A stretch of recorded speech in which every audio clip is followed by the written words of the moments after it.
안녕하세요, 영디비입니다. 지금 해야 할 리뷰가 상더미인데 버즈 프로 댓글에 요청을 너무 많이 해주셔가지고 버즈 프로하고 에어팟 프로 비교 콘텐츠를 진행하려고 합니다. 제가 원래 좀 말투가 좀 느린데 최대한 빠르게 진행해 보도록 할게요. 그리고 오늘 리뷰는 이론적인 문제, 엔지니어로서의 불평, 불만, 그리고 사담이 많을 예정이라 마음에 안 드는 내용이 있으면 타임스탬프를 이용해서 넘어가시거나 영상 끝나고 뒤로 가기를 누르시면 됩니다. 먼저 버즈 프로용 애니콜 케이스가 왔어요. 귀엽죠? 이런 거는 정말 너무 귀엽게 잘 만들었어요. 이게 이거니폰하고 벤치폰이라고 불렀던 폰이에요. 이거니폰은 애니콜 T100, 벤치폰은 애니콜 E700을 베이스로 만들었습니다. 그리고 버즈 프로하고 에어팟 프로를 비교할 건데 개선판으로 비교해달라는 요청이 있어서 이 2020년 10월 생산된 개선판으로 비교하도록 하겠습니다. 일단 가격 에어팟 프로는 출시가 32만 9천원, 버즈 프로는 출시가 23만 9,800원입니다. 버즈 프로가 훨씬 저렴하지만 현재 에어팟 프로를 구매할 수 있는 가격은 24만원대예요. 그러니까 가격은 큰 차이가 나지 않아요. 그럼 바로 핵심으로 들어가겠습니다. 이거는 저도 진짜 예상을 못했어요. 사운드가 주인공이 아니라 ANC가 주인공이다 라고 생각했었는데 여러분의 반응을 보니까 사운드가 주인공이 맞네요. 버즈 프로 리뷰를 보고 사운드가 좋아졌다는 댓글이 어마어마하게 달렸어요. 대충 간추린 것만 이 정도입니다. 저도 물론 사운드가 많이 좋아졌다는 느낌을 받았었는데 이 비교 녹음이 제대로 비교를 해줘서 뿌듯하네요. 그리고 이런 제품을 만들었을 삼성 개발자분들 정말 대단하다고 느꼈습니다. 그런데 이런 댓글에서 좀 안타까움을 느꼈어요. 하만을 인수해서 혹은 AKG의 영향으로 제품이 좋아졌다라고 생각하시는 분도 계시더라고요. 제가 들은 얘기로는 하만하고 AKG하고 삼성하고 개발자들 다 그대로고 서로 업무적으로 공유도 거의 없다고 합니다. 그렇다면 사운드가 어떻게 이렇게 크게 변했을까요? 제가 예전부터 여러 번 얘기했지만 ANC 탑재로 인해서 사운드가 좋아지는 겁니다. 이 ANC를 잘 만들려면 드라이버가 클수록 좋거든요. 저음 재생을 잘 해줘야 ANC 성능이 좋아질 수 있어요. 그리고 드라이버가 커져서 저음 재생이 좋아지면 사운드는 어떻게 되겠어요? 당연히 사운드도 좋아집니다. 그렇다면 그 좋은 걸 그동안 왜 안 썼을까요? 못 넣게 하니까. 음향에서 아무리 큰 거 쓰게 해달라고 해도 디자인에서 픽스되면 절대 안 바꿔줍니다. 제가 개발할 때 생각하면은 그땐 참 편했던 시절이네요. 무려 14.3mm 다이나믹 드라이버를 사용하고 그랬거든요. 2010년도 초반에는 드라이버가 작은 게 한 9.2mm 정도, 9.2mm를 많이 썼고 8mm도 가끔 쓰고 6mm 드라이버가 생산 개발하던 시절이었어요. 6mm는 불량률이 너무 높아서 생산을 못했었거든요. 그런데 이제는 다 6mm 이 작은 드라이버로 만들다 보니까 디자인에서 6mm 드라이버를 넣는 게 당연한 거죠. 아무리 음향에서 큰 거 넣어달라고 해도 CR도 안 먹힙니다. 그런데 이제는 ANC가 중요해졌고 ANC 성능을 내야 하잖아요. 에어팟 프로보다 성능이 안 좋으면 절대 출시 안 하겠죠. 에어팟 프로보다 좋아야지 출시할 수 있는데 그러면은 6mm 작은 드라이버 가지고 절대 더 좋게 만들 수는 없거든요. 절대가 아니라 한계가 너무 커요. LG 톰프리가 그런 경우예요. 제가 볼 때 디자인 쪽에서 6mm로 밀어붙인 거예요. 음향 담당자는 힘이 없거든요. 그럼에도 불구하고 LG 톰프리는 6mm 드라이버로 ANC 성능 잘 뽑았습니다. 생각보다 잘 나왔어요. 아무튼 삼성은 ANC로 인해서 11mm 드라이버를 탑재하는데 6.5mm 아예 2A로 만들었어요. 이 6.5mm하고 11mm를 동축으로 배열하고 사운드도 이렇게 투닝한 거 보면 삼성 개발자 투닝 능력이 좋다는 거 인정해줘야 됩니다. 하만 인수니 AKG니 얘기하면은 그거 되게 섭섭해. 제가 엔지니어 출신이다 보니까 이런 얘기 좀 꼭 해주고 싶었어요. 버즈 프로는 삼성 개발자가 투닝 정말 잘 한 겁니다. 자, 그럼 에어팟 프로하고 버즈 프로 사운드를 비교해봐야죠. 먼저 녹음한 사운드를 들려드릴게요. 잘 들어보세요.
잘 들어보셨나요? 녹음할 때 버즈 프로는 갤럭시 노트 10 플러스로 음악을 틀고 EQ는 일반이었어요.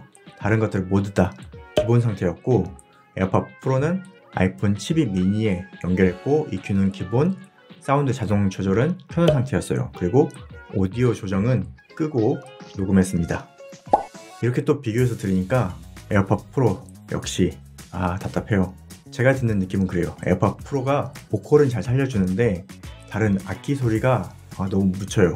이 버즈 프로도 이 곡이 녹음은 잘 됐는데 가끔 이 노래를 들으면 잡음이 끼고 조금 지저분하게 들리기도 합니다. 왜 그런가 했더니 소스가 좋지 못하면 고음이 깔끔하지 않은 경우가 있어요. 아마도 그런 것 때문에 고음에 대한 이야기가 나오고 있는 것 같아요. 근데 제가 테스트하기로 소스가 괜찮으면 딱히 문제는 없더라고요. 측정 그래프를 한번 볼게요. 1kHz를 0dB 기준으로 맞춘 비교 그래프입니다.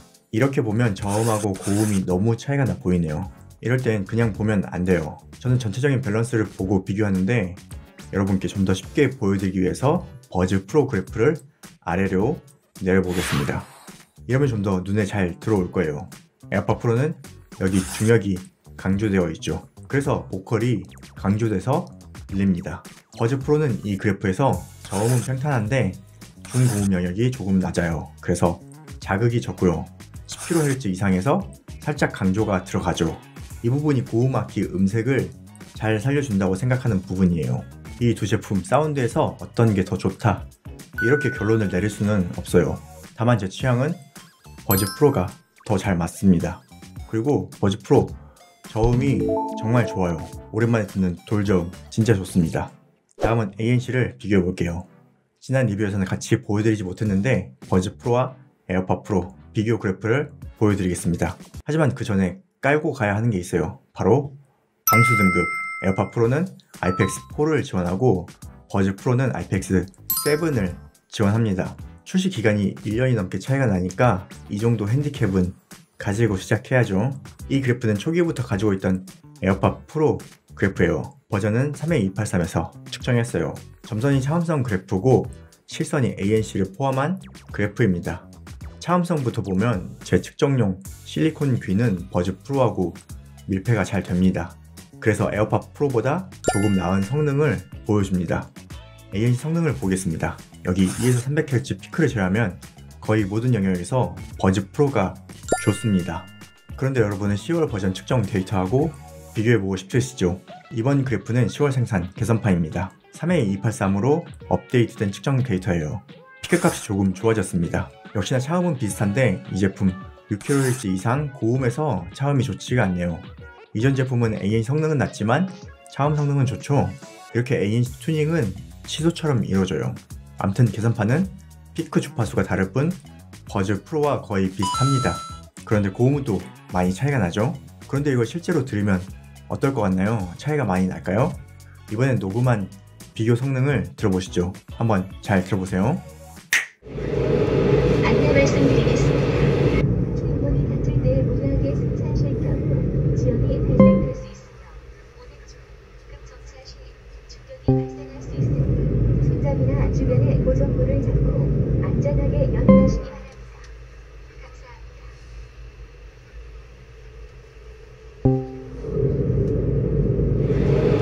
안내 말씀드리겠습니다.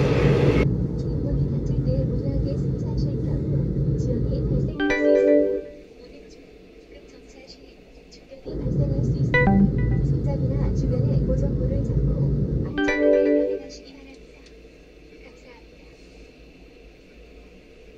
감사합니다. 연행하시기 바랍니다. 감사합니다. 연행하시기 바랍니다. 감사합니다. 연행하시기 바랍니다. 감사합니다. 연행하시기 바랍니다. 감사합니다. 주인공이 다툴 때 무리하게 승차하실 경우 주인공이 다툴 때 무리하게 승차하실 경우 주인공이 다툴 때 무리하게 승차하실 경우 주인공이 다툴 때 무리하게 승차하실 경우 잘 들어보셨나요? 어떤 제품의 성능이 더 좋게 들리셨나요? 제가 들은 느낌을 그래프를 보면서 설명해 드릴게요. 전체적인 ANC 레벨 차이는 크지 않았어요. 아주 조금 버즈 프로가 좋았는데 에어팟 프로가 고음이 좀 더 들어와서 그런 것 같아요. 하지만 차이를 크게 느낀 부분은 ANC 오프, 즉 차음 상태였어요. 그래프에서 이렇게 전체적으로 차이가 나는 부분은 체감이 될 정도의 차이라고 보면 됩니다. 그런데 이 버즈 프로 ANC 얘기가 정말 다양하죠. 좋다는 얘기도 있고 차음이 안 된다, ANC가 안 된다 하는 얘기들이 많더라고요. 제가 볼 때 가장 큰 문제는 이어팁이에요. 몇몇 분은 지난 버즈 프로 리뷰가 광고라서 좋은 말만 한다는 식으로 댓글을 달더라고요. 하지만 이어팁의 형태와 크기가 작다, 남성의 경우 사이즈가 작을 수 있다는 문제를 제가 분명히 언급했었습니다. 제작비 지원 리뷰라도 중요한 문제는 다 얘기합니다. 버즈 프로는 이어팁이 전반적으로 좀 작아요. 에어팟 프로는 적당하게 분배가 되어 있습니다. 그래서 밀폐의 문제가 생길 수 있고 이어팁으로 인해서 차음이 덜 된다고 느낄 수 있어요. 다만 제가 측정하는 이 귀는 좀 작은 편이에요. 재질도 실리콘이라서 밀폐가 잘 되고 차음이 잘 됩니다. 그러니까 버즈 프로의 진짜 성능을 보여준 것입니다. 그렇지만 이 귀에 맞지 않으면 무슨 소용이 있겠어요. 삼성이나 다른 팁 회사에서 큰 사이즈 이어팁을 빨리 내주길 바라야겠네요. 또 하나 ANC 성능이 좋지 않다고 보는 이유가 있어요. 바로 압박감이 없다는 거죠.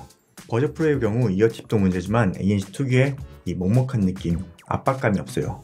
에어팟 프로나 다른 ANC 제품을 사용하신 분은 잘 아실 거예요. ANC를 켰을 때 이 주변과 단절된 느낌이 있죠. 하지만 버즈 프로는 그런 느낌이 별로 없어요. 왜 그럴까요? 이번에 제가 그 이유를 확실하게 알았어요. 왜 압박감이 없는지. 지난 버즈 프로 리뷰를 본 해외 구독자분이 링크를 보내주셨어요. 이어드럼 썩이란 주제의 글입니다. 해외에서는 이 먹먹함을 고막 빨림이라고 표현하네요. 생각해보면 이 고막이 빨리는 듯한 느낌이기도 해요. 이 글에 왜 ANC를 켜면 먹먹해지는지, 고막이 빨리는 느낌이 나는지에 대해서 설명이 잘 되어 있어요. 그리고 실제로 이 두 제품에서 그 특징을 찾아볼 수 있습니다. 사운드 스테이지의 저자인 브렌트도 이어드럼 썩의 원인을 찾기 위해서 많은 노력을 했더라고요.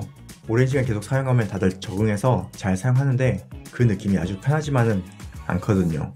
실제로 성능이 아주 좋은 ANC 제품에서 먹먹함이 느껴지고 성능이 좋지 않은 제품은 먹먹함이 느껴지지 않습니다. 저자인 브렌트는 원인을 찾기 위해서 헤드폰의 내부 압력을 측정하는 장비를 만들었다고 해요. 그리고 측정을 해보니까 헤드폰을 톡톡 칠 때 발생하는 압력은 감지를 하는데 실제 노이즈 캔슬링을 켰을 때 압력의 변화는 없었다고 합니다. 이 실험의 결과는 당연하겠지만 마이크는 공기의 압력을 전기 신호로 바꾸는 장치예요. 마이크가 압력을 측정한다는 얘기죠. 마이크로 측정한 레벨을 SPL이라고 합니다. SPL은 사운드 프레셔 레벨이란 뜻이에요. 아무튼 ANC가 실제 공기의 압력을 바꾸는 건 아니고 ANC로 인해서 우리가 듣는 익숙한 소리의 밸런스가 바뀌면서 심리적으로 그렇게 느낀다는 겁니다. 그 현상을 무향실에 들어가면 비슷하게 느낌을 받을 수 있는데요. 일반적인 공간은 저주파가 반사가 돼서 저주파 성분이 많은데 무향실에 들어가면 저주파도 흡수를 해서 저주파가 없어지면서 고음만 남기 때문에 그런 느낌을 받는다고 해요. 그 느낌을 데이터로 정리해 볼게요. 이건 사운드 스테이지에서 측정한 노이즈 캔슬링 그래프예요. 주황색 QC35-2하고 연두색 WH-1S 마크3를 보면 ANC 피크에서 1kHz로 굉장히 가파른 기울기를 보여주죠. 이 변화를 사람이 접하게 되면 압력이 변하는 것처럼 느끼는 겁니다. 그걸 우리는 먹먹하다라고 표현하는 거죠. 한 가지 의아한 것은 파란색 그래프 QC20이 고막이 빨리는 느낌이 적다고 했는데 저는 이 QC20도 먹먹함이 크다고 생각하는 제품 중 하나거든요. 소리의 변화, 이 필터의 기울기로 인해서 먹먹함을 느끼게 된다고 합니다. 그럼 이번에는 에어팟 프로하고 버즈 프로 그래프를 다시 볼게요. 에어팟 프로 그래프를 보면 ANC 피크 250Hz에서 ANC가 끝나는 지점인 1kHz까지 기울기가 큰 것을 볼 수 있죠. 이 기울기 때문에 압박감을 느낄 수 있는 것이고 버즈 프로는 피크에서 ANC가 끝나는 2kHz까지 기울기가 전반적으로 완만합니다. 그래서 압박감 혹은 먹먹함이 안 느껴졌나 봅니다. 과연 삼성에서 이걸 의도하고 만들었을까요? 결론적으로 먹먹함이 느껴지지 않는 고성능 ANC 이어폰을 만들었다고 볼 수 있습니다. ANC 작동 중일 때 바람이 불면 어떨까요? 많은 분들이 윈드 블럭에 대해서 관심이 많더라고요. 원래 ANC는 대중교통 안에서 사용하도록 만들어졌어요. 대표적으로 비행기가 있고 버스나 지하철 같은 주기적인 소음이 있는 것이죠. 이런 곳은 바람이 불지 않거든요. 하지만 사용자들이 그걸 구분짓지 않으니까 윈드 블럭도 신경 써서 만들어야 할 것 같네요. 그래서 이번에 또 테스트를 해봤습니다. 이어 시뮬레이터에 이어폰을 장착하고 ANC를 장착한 상태에서 핸드 선풍기로 3단계 동일한 바람을 만들어 봤어요. 실제로 어떻게 들리는지 한번 들어보세요.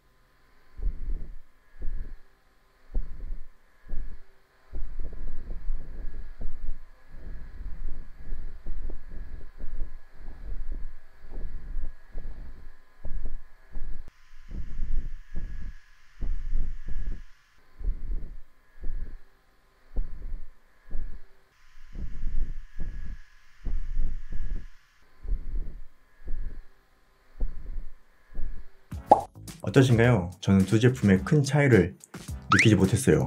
그런데 윈드 레벨은 에어팟 프로가 조금 크게 들어왔습니다. 이 윈드 노이즈는 피드 포워드 마이크 때문인데 실제로는 물리적으로 바람을 막으려면 이런 마이크의 데드캡 보이시죠? 이런 부피가 큰 윈드 실드를 사용해야 돼요. 그리고 이 GV1에 달린 데드캡 이 정도면 바람을 잘 막아주더라고요. 그런데 이어폰에 이렇게 큰 윈드 실드를 달 수 없잖아요. 이거를 달고 다닐 수는 없잖아요. 그래서 버즈 프로는 이런 관을 만들었더라고요. 바람이 바로 들어가지 못하게. 이것도 머리 잘 쓴 것 같아요. 주변 소리 비교 요청도 많았어요. 주변 소리는 그래프만 봐도 감이 오실 거예요. 버즈 프로 2단계하고 에어팟 프로 주변 소리 비교 그래프입니다. 이 확실한 차이가 보이죠. 주변 소리는 확실히 에어팟 프로가 자연스럽습니다. 그렇다고 버즈 프로가 아예 못 쓸 기능은 아니에요. 제가 사무실에서 계속 끼고 사용을 했는데 버즈 프로만 사용하고 있으니까 그 소리도 자연스럽다고 느껴지더라고요. 그리고 귀가 정상이신 분은 크게 필요가 없겠지만 소리를 크게 들려주는 보청기 기능도 있습니다. 다음은 통화 성능도 비교해 볼게요. 동일한 세팅에서 지하철 소음만 만들어 놓고 녹음해 봤습니다. 먼저 버즈 프로하고 에어팟 프로 통화 녹음 들려드릴게요. 잘 들어보세요. 안녕하세요, 연기입니다. 저는 지금 에어팟 프로 개선판을 촬영하고 통화하고 있습니다. 지금은 조용한 사무실 환경입니다. 안녕하세요, 연기입니다. 저는 지금 갤럭시 버즈 프로를 촬영하고 통화하고 있습니다. 지금은 조용한 사무실 환경입니다. 안녕하세요, 연기입니다. 저는 지금 에어팟 프로 개선판을 촬영하고 통화하고 있습니다. 지금은 시끄러운 지하철 환경입니다. 안녕하세요, 연기입니다. 저는 지금 갤럭시 버즈 프로를 촬영하고 통화하고 있습니다. 지금은 시끄러운 지하철 환경입니다. 잘 들어보셨나요? 녹음한 것도 이렇게 차이가 났네요. 실제로 저희 직원 퇴근하는 길에 제품 주고 저랑 통화를 해봤어요. 지하철하고 고속도로 옆에서 전화를 걸고 통화를 했는데 에어팟 프로는 소리가 안 들릴 정도로 정말 답답하더라고요. 외부 소음이 커가지고 계속 제가 안 들린다, 다시 얘기해달라 그랬었습니다. 근데 이거 오히려 녹음이 더 잘 나온 거예요. 다음은 지연을 확인해 볼게요. 딜레이는 기본만 비교해 볼게요. 유튜브 앱은 다 빠르게 나오니까요. 측정한 표입니다. 버즈 프로는 기본이 400대, 아이폰은 기본이 200대입니다. 확실히 딜레이는 에어팟 프로가 빨라요. 버즈 프로는 대신에 갤럭시에서 게임 모드가 있어요. 게임 런처를 지원하는 앱에서는 빠르게 작동하는데 제 체감으로는 한 200ms 정도로 작동하는 것 같아요. 에어팟 프로하고 비슷한 수준입니다. 그래서 갤럭시를 사용하신다면 버즈 프로는 쓸만합니다. 착용감은 개인적인 편차가 큰 영역이에요. 그래서 저의 경험을 얘기해 드릴게요. 에어팟 프로 같은 경우는 이전에 셀라스텍 팁 리뷰 때도 제가 얘기했었는데 저는 오래 착용하기가 힘들어요. 1시간 정도 넘어가면은 이 부분이 매우 아픕니다. 그런데 셀라스텍으로 바꾸고 지금은 이제 오래 착용해도 괜찮긴 해요. 그런데 버즈 프로는 제 귀랑 잘 맞나봐요. 제가 사무실에서 계속 착용해봤는데 3시간이 넘게 착용했는데 괜찮았어요. 아프지 않더라고요. 에어팟 프로는 제품 출시하고 한참 뒤에 자동 전원 기능이 나왔어요. 그리고 또 한참 뒤에 공간 음향도 지원하기 시작했죠. 이런 기능 지원이 오래되진 않았는데 이 버즈 프로는 오토 스위치하고 360 오디오를 탑재해서 나왔습니다. 그리고 추가로 소니 헤드폰에 탑재됐던 스픽 투 챗 기능, 대화 감지 기능으로 넣었어요. 기본적으로 작동은 잘 하는데 가끔 안되면 좀 불편하기도 하더라고요. 근데 공간 음향하고 자동 전환 기능은 에어팟 프로는 아이폰에서만 되고 버즈 프로는 갤럭시에서만 됩니다. 둘 다 매우 필수적이죠. 다만 대화 감지 기능은 한번 세팅해 놓으면 아이폰에서도 됩니다. 기본 세팅이 활성화되어 있던가요? 이거 댓글로 좀 알려주세요. 그리고 많은 에어팟 프로 사용자가 갤럭시에서 사용할 때 잦은 연결 끊김 때문에 불편해했습니다. 저는 버즈 프로를 아이폰에서 테스트할 때 끊김을 크게 느껴보지는 못했는데요. 여러분은 어떨지 모르겠네요. 이 에어팟 프로는 별도의 앱이 없고 아이폰에서 설정하게끔 되어 있죠. 그리고 기존 버즈 시리즈는 아이폰의 갤럭시 버즈 앱을 지원했어요. 그런데 버즈 라이브까지는 지원했지만 버즈 프로는 지원 계획이 없다고 합니다. 결론적으로 이런 편의 기능은 각각의 플랫폼에서 사용하는 것이 편합니다. 아이폰은 에어팟 프로, 갤럭시는 버즈 프로. 예전 갤럭시 사용자는 선택지가 별로 없었지만 이제는 버즈 프로부터 다양해졌네요. 자, 지금까지 버즈 프로하고 에어팟 프로를 비교해봤습니다. 어떠셨나요? 좀 궁금증이 해결이 됐을까요? 혹시나 또 궁금한 점이 있으시면 댓글 남겨주시고요. 제가 다음에는 제나이저 i300 리뷰를 준비하고 있어요. 그럼 다음 영상으로 만나요. 고맙습니다.